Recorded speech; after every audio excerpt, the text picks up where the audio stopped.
จ้าเอสบายดีจ้า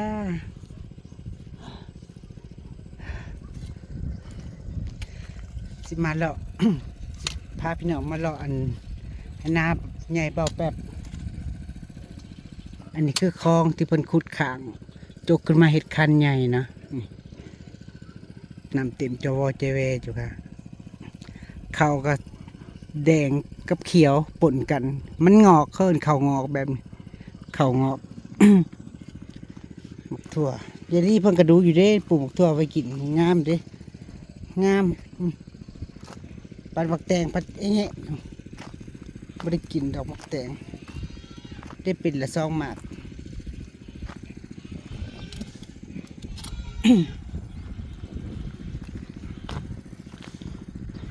อันนี้ลำไยบุหูลำไยอย่างเบากีมาจากกรุงเทพเลยพี่น้อง2 ต้นตะกี้เพิ่นปลูกที่ใกล้กันโยบเดียวนางว่าโอ้ยจะแม่นปลูกที่แท้ๆเพิ่นก็เลยขยับออกเนาะเพิ่นก็เลยย้ายออกตะกี้นะซ้ำนี่โยบเดียวเนาะมันที่ก็เลยเพิ่นก็เลยขยับออกที่แล้วตั้งแต่นี่กับนี่จูบหนึ่งแบบใบมันเกลื่อยออกมาก็จูกันแปลนเลยเด้อตั้งแต่เห็ดหัวถาด ถาดอ้ายนางแหล่พี่น้อง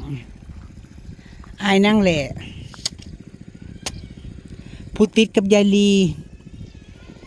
ลีแล้วก็บ่าวนี่วะยายลีบุญมีจังหวันแล้วก็จังแหล่อันนี้ก็ได้กระดูกมะพร้าวอยู่พี่น้องได้ซบมะพร้าวอยู่บ้านเนาะรถต่ำอยู่ไทยอยู่กรุงเทพพุ่นแหละรถต่ำตายก็บ่ได้ค่าหยังดอกบ่ได้หยังดอกก็เอาซบมามะพร้าวอยู่บ้านแล้วก็ใส่ถาดอยู่นี่แหละนี่ก็อยู่กลางหน้านี่แหละคนลาวศาสนามักเฮ็ดอยู่มักไว้อยู่ตามให้ตามหน้าจูดแถวหน้านี่แหละพี่น้องจูดกระแทกนี่แหละรอบนี่แหละแถวนี่แหละตะกี้มันเป็นพ่นนะนี่พ่นอัน มะขทันพี่น้องพ่นมะขทัน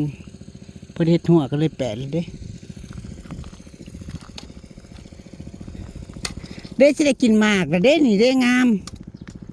เด้นี่หมากนี่สิจะโคกจะ8 หมากกระบอก2 หมากมันเฉพาะต่ำหยังเนาะกับต้นนั้นก็งามเลยเนาะ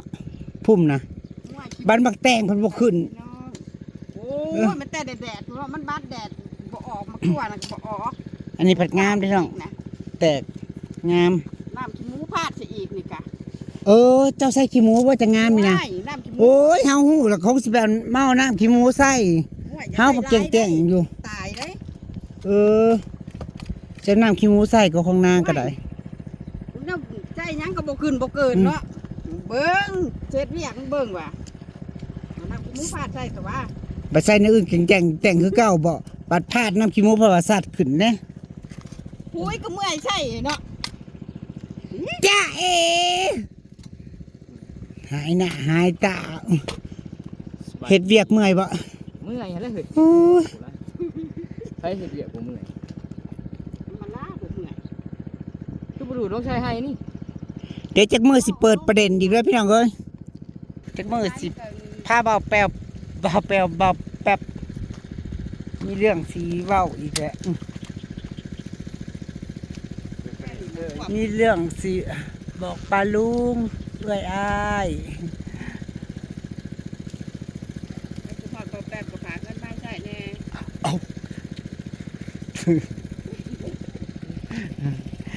เดี๋ยวมีเรื่องสิเว้าอยู่เพิ่นโทรมาอยู่2 เท่าล่ะว่างก็โทรอยากเพิ่นอยากให้นั่งวิจารณ์เพิ่นก่อนเพิ่นสิได้เมียวมึงไปเข้าปาดแป๊บเข้ามึงคือว่านดีแท้ออกเสมอกันโดยใกล้เลยงามเห็นหน้าบ้านออกเด้พ่อผ้าว่านพูดโทษนี่แค่ฐานน้ำแห้งแล้วมันขึ้นอัน ขึ้นน้ำจังหวะคนก็มา จะไปเว้าได้เขาว่ามันสิการอีกแล้วนี่นะช่องสมุนน้ำสบกนี่โอ้ยน้ำนะเฮ้ย คักบ่ ลงทงกระบอกแบบ อยู่นี่นะ คักบ่ เสมอจะได้ไดงาม อ๋อมันเกิดทั่วให้เด้ เอาปีเนี่ยพริวานก็งามได้แป๊บนะเบิ่งแน่พอดีเนาะพอดีบ่ที่บ่ห่าง เสมอเลยแหละ ไทยแล้วก็ว่านแล้วก็ไทยอีกไทยแล้วก็คาด มันแล้วแต่วิธีใครวิธีมันเลยถ้าเข้าไปว่านแล้วมันจะนั่นเด้มันจะ เพิ่นไว้ว่านปุ๋ยก็สิแล้วมื้อละเพิ่นไว้ว่านแต่เช้า คักอยู่ขนาดงัวผ้าได้น่ะ โอเค ปีนบริดำได้เขาแล้วทงแล้ว เดี๋ยวตรงไว้ดู เคาะต้นนี่พอได้แต่ห่ม ต้นบ่เป็น บ่เป็นปีได้ก็บ่เป็นดับละหมากจบผู้มองเขาเจ้าว่านก็งามพี่น้องขี่เลี้ยวไปก็ฮู้ก็เห็น บ่ได้ยากเลยเบิ่งเขาเชื่อเลย ยายลีไล่น้ำออกพี่น้องแต่เศร้าผู้ใด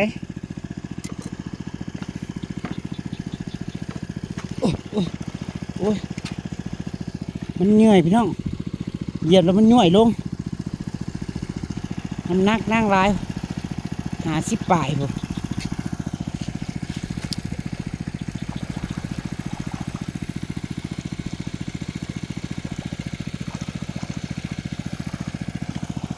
เพิ่นดูแต่เช้ายังบ่บกอยู่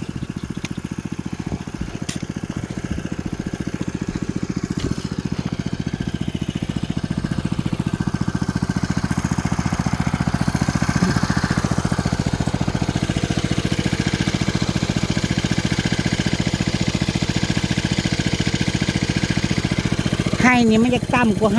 ห้ลุ่มเด้อพี่น้องให้นี่มันจะต่ำกว่าให้ลุ่มยังสูงกว่าให้นี่พอพ้นตกสำนึงแล้วน้ำก็หลาย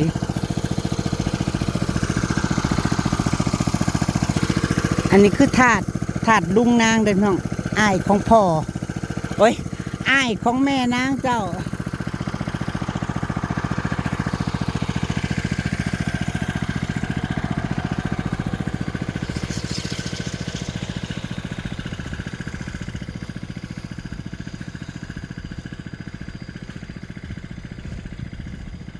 ป้านหยังอีกแล้วเนาะพ่อใหญ่นี่เสร็จทางรถบ่เพิ่นเสร็จทางรถยามแก่เขาก็เลยเฮ็ดใหญ่แน่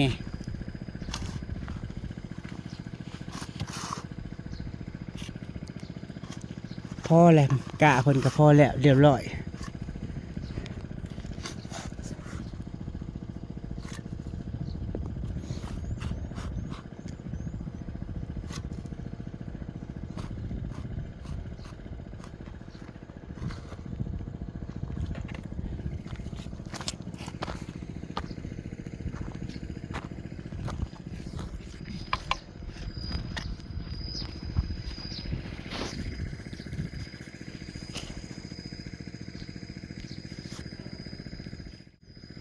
ลงป่าได้นะ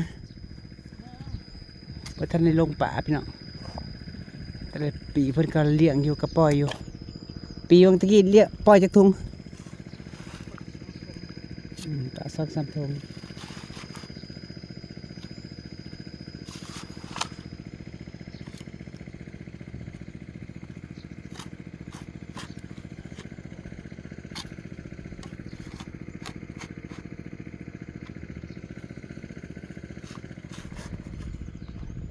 มองทางรถไถลงมาแก่เขา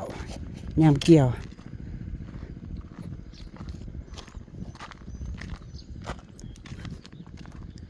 ก็บ่ได้ปลูกหยังดอกพี่น้องหลายปีแล้วน้องนี่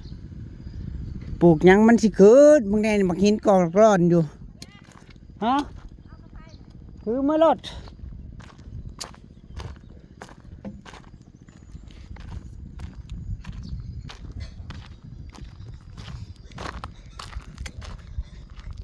เขาทงเขาเจ้าพวกเขาเจ้าหวานแล้วออกแล้วก็เคี้ยวกุ้มเคี้ยวกล้องเหลือแต่พวกดำบัดนี่พวกดำก็ฮอตตะวานแล้ว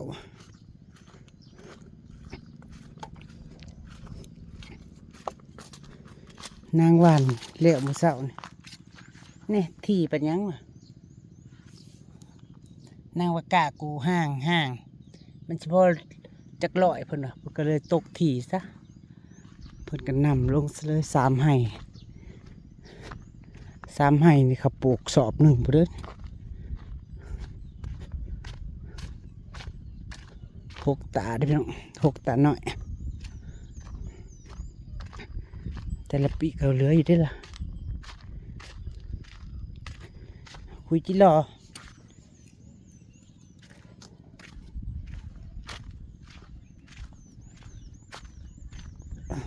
จุดห่างก็คือนางว่าดินแหละเป็นดอกเป็นเดิน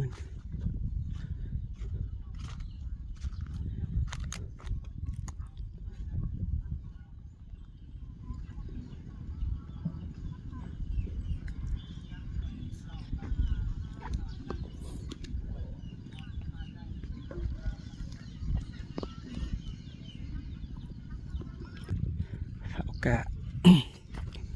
เขากระ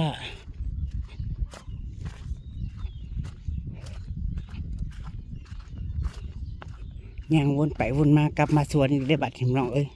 90 องศาวนลงปุ๊90 องศา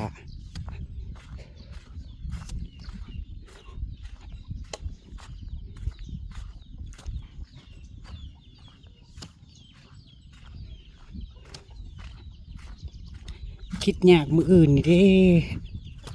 น่าเกี่ยวอยากให้ลูกไปใส่เด้เมื่อยเด้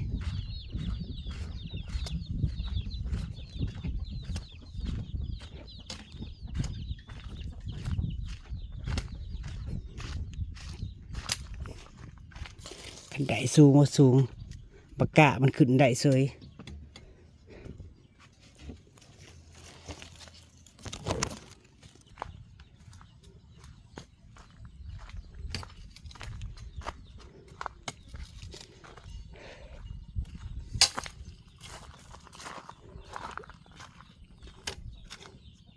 เสียมนาง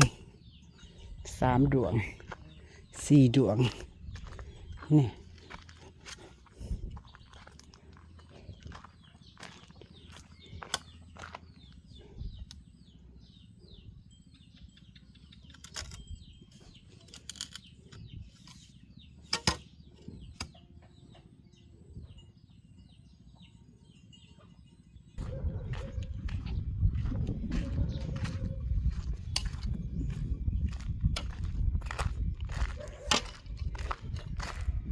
ว่าจะเคลียร์หน้าบ้านพี่น้องนั่งว่าจะเคลียร์ตรงนี้เคลียร์หินกับทรายให้เด็กหน่อยมาแก่ใหญ่จากใหญ่ไปไว้ทางหลังไปกองไว้มองไปกองไว้ทางนั้นจะเคลียร์ออกจะเข็ดหน้าบ้านก็ไล่รถเติมหน่อยจานเด็กหน่อยอยู่นี่เป็นพันไปเลยนะ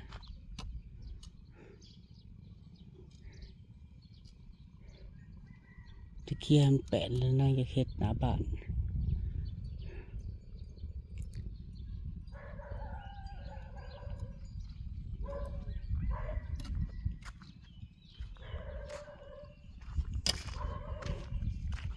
มื้ออื่นจังสิฮดพวกนายก็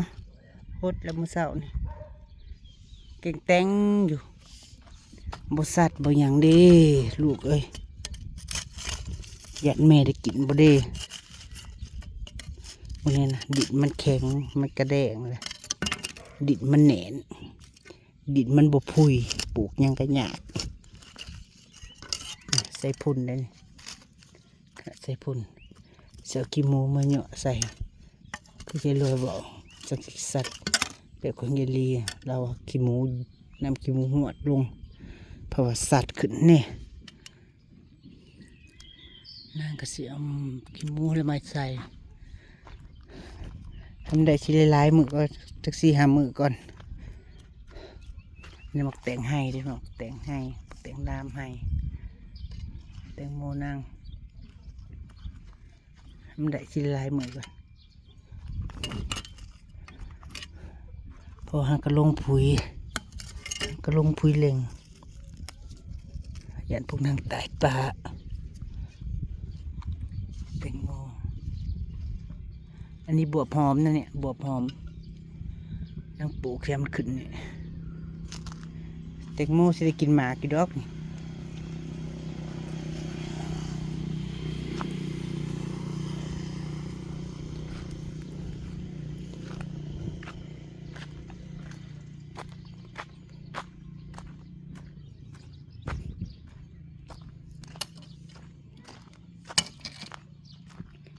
มักตอกน้ำปงหยอดใหม่อยู่เด้งาม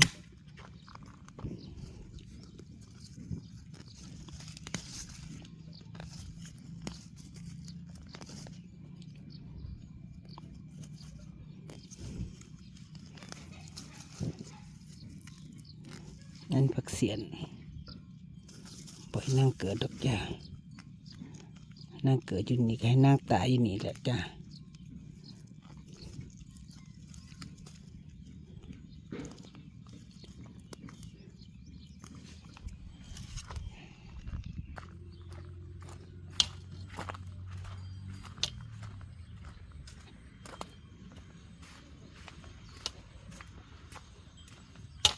ขุดคุมเสาไว้ไปนี่เดิน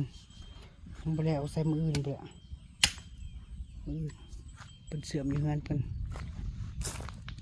พี่น้องจ๋ามันลาปลาจากกระจาขอบคุณทุกคอมเมนต์ขอบคุณทุกกำลังใจไปแล้วเดินสบายดีเจ้า